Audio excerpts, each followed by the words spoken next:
of stroke, surface area of your piston, then we have your RPM. So this depends if your system if your internal combustion is a 4-stroke. So sa problem, it indicates it is a 4-stroke. Okay. So this is also equal to your bmep, that is equal to your length, stroke, surface area of the piston. You have your small letter n for the RPM, then also this is your R series for your RPM. Then this is also equal to your brake main effective pressure times the volume swept times your RPM, or revolution per minute. Then for the brake specific fuel consumption, yung equation that we have. So from brake specific fuel consumptions, so we have your 1, no? So that will be divided by your calorific value times the arbitrary overall efficiency. And also our brake specific fuel consumption is equal to the mass flow rate of your fuel divided by your brake power, no? So it will be kailangan na equation natin that will be divided by your brake power. And also we have your equation from PBMRT, so that will be pressure, this will be atmospheric pressure. Then we have your volume of air times the mass flow rate of your air, then the R of your air times the temperature. Now for our air-fuel ratio, so this is equal to the mass of air divided by the mass of your fuel. Okay. Now from here, we have already established yung mga equation na gagamitin natin. So we may able to determine how we going to solve the problem. So since we able to determine mga yung mga equation na kailangan natin. Okay, so let's try to examine yung equation. So when say brake main effective pressure. So from here, brake power, which is already given sa problem, we have 45 kilowatt. Now our brake main effective pressure, bmep, so meron tayong we don't have the length of stroke. Okay, we don't have the area, no given. So we have the RPM, which is 4,500, no? So this not qualify. So let's go to this one again, length, area. So we don't have this one. bmep is unknown. Okay, what about this one? So this one we have the volume swept, which is 2 liters, and we have your RPM, which is also given. So we may able to solve the bmep dito from here. Okay, so let's try to use this equation. Now our brake power, okay, so let's try to write our solution here. So our brake power, so that will be equal to bmep, that will be multiplied to the volume swept, then we have your RPM. So since we're looking for your bmep, so we can rewrite our equation into brake power, so that will be divided by volume swept times your N, okay, RPM. Remembering that yung RPM natin, if 2-stroke, that is automatically the value of your revolution. Now, for 4-stroke, we need to divide your RPM into 2. So, we can rewrite yung equation natin, which is equal to your brake power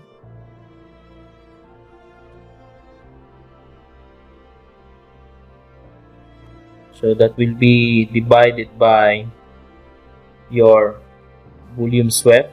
Then I'm gonna multiply this one, your RPM, which is N prime. That will be your N prime divided by the number of for 4-stroke, so we need to divide it by 2. Okay. So this is divided by 2. Okay? So, substituting your equation dito, yung values ng equation, so we can solve now our bmep. So this is your brake power we have given to the problem, so that will be 45 kilowatt.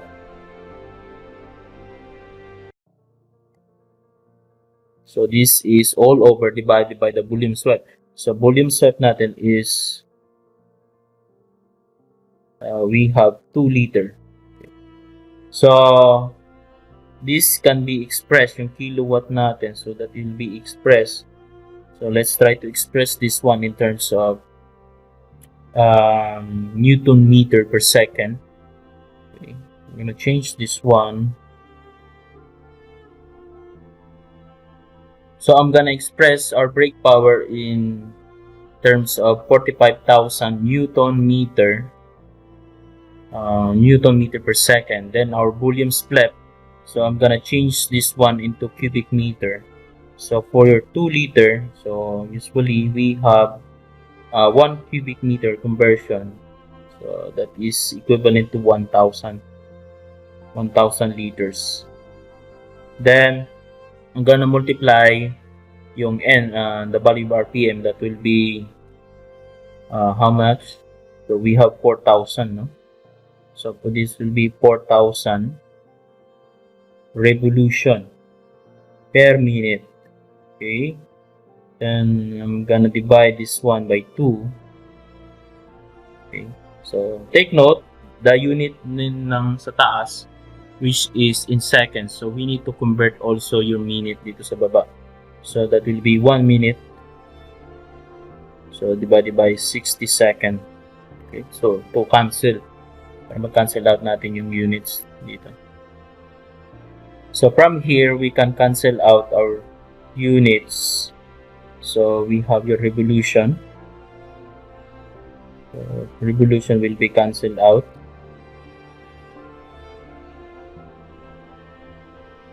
And also your minutes, so what we have is seconds, so we have your liter cancelled out.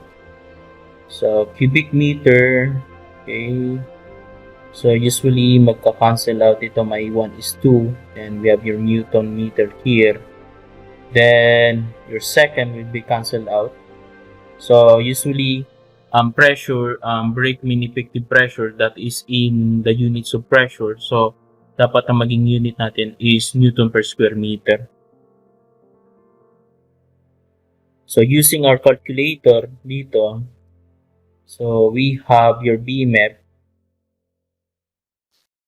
is equal to, so we have the value of so this is already 600,000.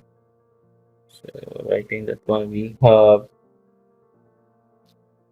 600,000.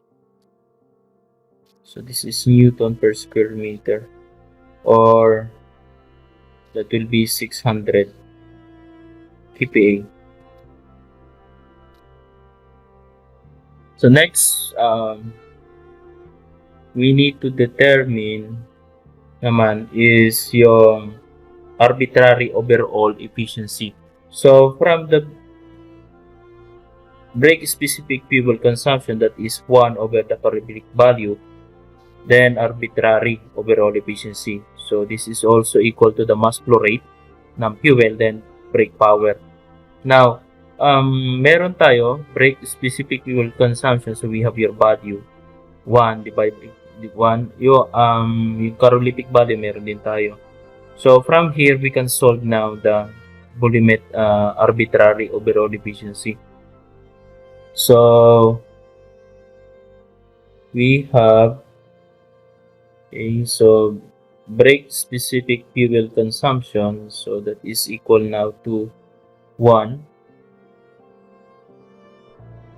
So that will be divided by the calorific value times the arbitrary overall efficiency.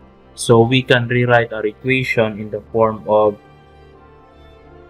arbitrary overall efficiency 1, so that will be divided by the calorific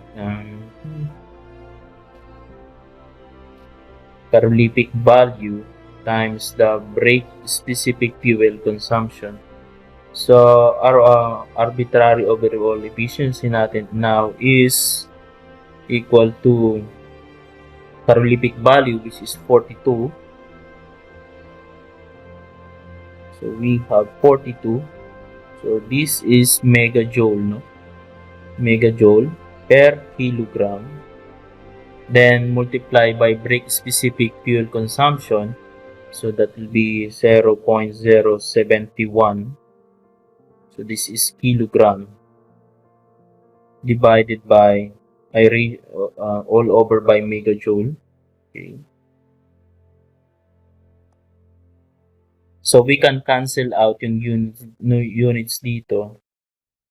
So we can cancel out that one, yung kilogram. Okay. Megajoule.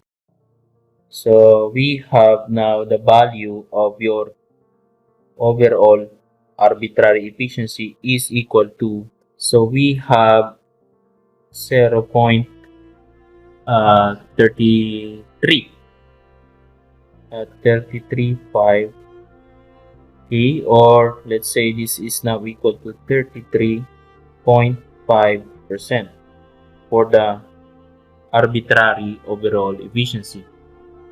So for the air-fuel ratio, okay, so that will be, we're using this mass of air and mass of fuel. Now for the mass of air, we can pwede natin siyang gamitin yung PBMRT, no? So let's do that. So from your pressure, volume of air, which is equal to the mass of air, then R, then we have the temperature. So for the mass of air, so we have your pressure, volume of air divided by yung R ng air, then temperature. So we have the pressure, so that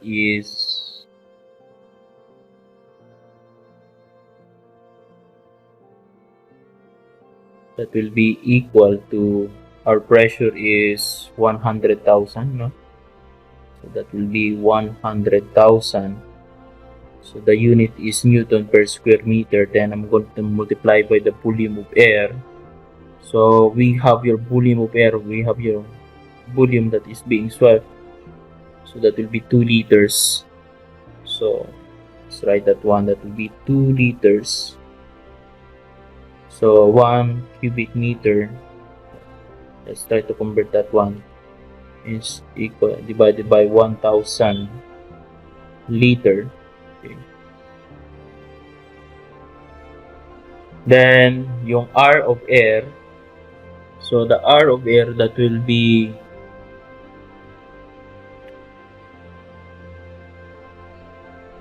$287. So that is Newton meter per kilogram Kelvin. Then I'm going to multiply this one to the atmospheric temperature. So we have 292. So take note now, class. So every tawag dito, for all the thermodynamic processes or thermodynamic calculation, so we always use absolute temperatures and pressures. So we have 292.13. So we have your Kelvin. So we can cancel out na yung common units that we have here. So so we have Newton will be cancelled out. So liter, okay, cubic meter, square meter, we have your meter, Kelvin, okay. So what is left, we have now the units for your mass of air, which is in terms of your kilogram. So we have your value of 0.023. So that will be the kilogram of air. Now for the mass of fuel, no, so you will notice here our brake specific fuel consumption is equal to the ratio of your mass of fuel divided by the brake power. So brake power is already given, so we can use this one to determine the mass of the fuel. Now so let's try to use that one. So our brake specific fuel consumption is equal to the mass of your fuel,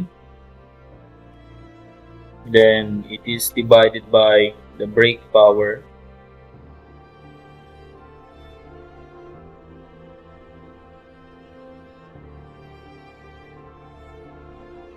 So our equation now can be rewritten as your mass of fuel is equal to brake specific fuel consumption times the brake power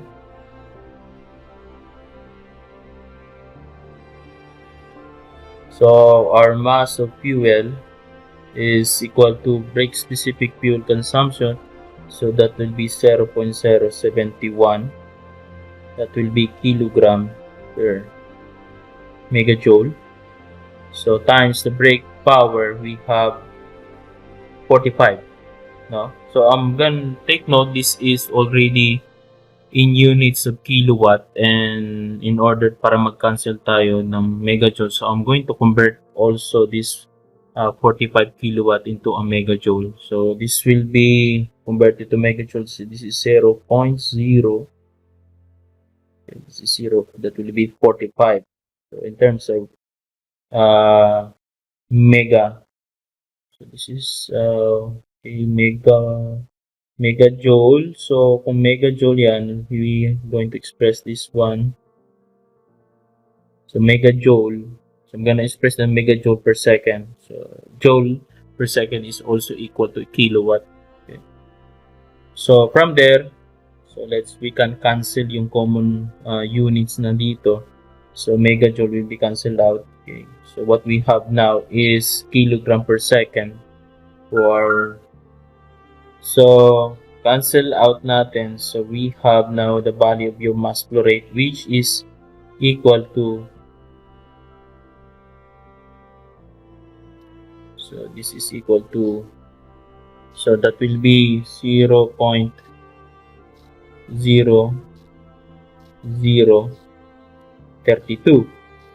So this is kilogram per second of your fuel. So since this is already in kilogram per second, so we forgot, since we have volumetric efficiency nga pala doon. So there is something we forgot to incorporate doon para ma-compute yung volume of air. Okay. So we try to work out on this one.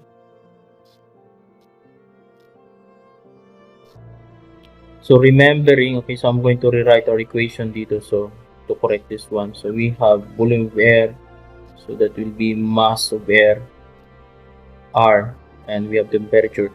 Now we have volumetric efficiency, okay, that is volume of air divided by the volume swept times your N. Okay, so this is our stage.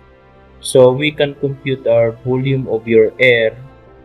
So that will be volumetric efficiency times the volume swept, then your N.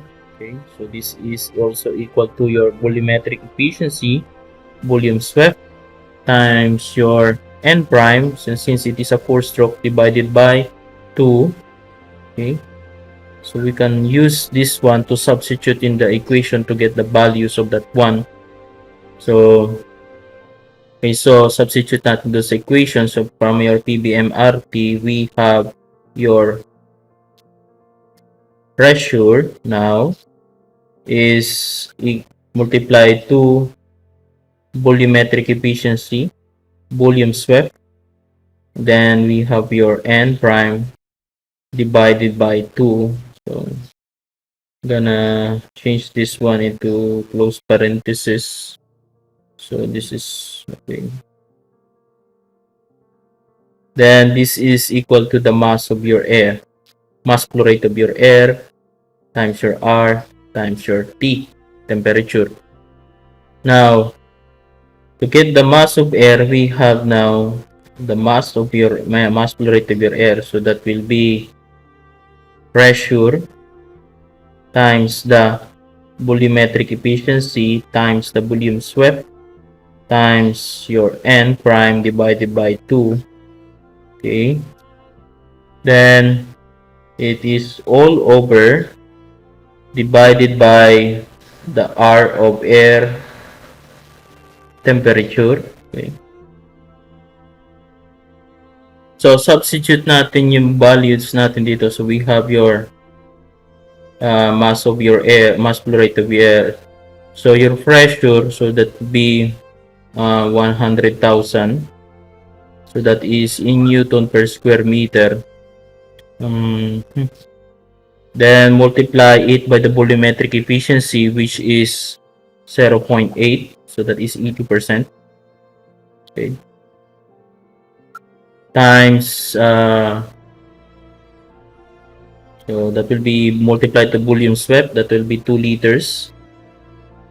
Tapos, conversion, we have 1 cubic meter. So, we have 1,000 liters. Then, multiply this one by your RPM, which is 4,500. So, that will be revolution per minute. So, revolution per minute, then it's divided by 2. So, we are in minutes dito. So, we need to convert also. So, 1 minute. So, we have 60 seconds. Okay, so I'm gonna close parenthesis natin to. Then, all over divided by the R of air. So, that will be 287. That will be Newton meter, kilogram, Kelvin. Then, multiply to 292.13 for your Kelvin. Okay? So, cancel out natin ang common unit here. So, we have Newton.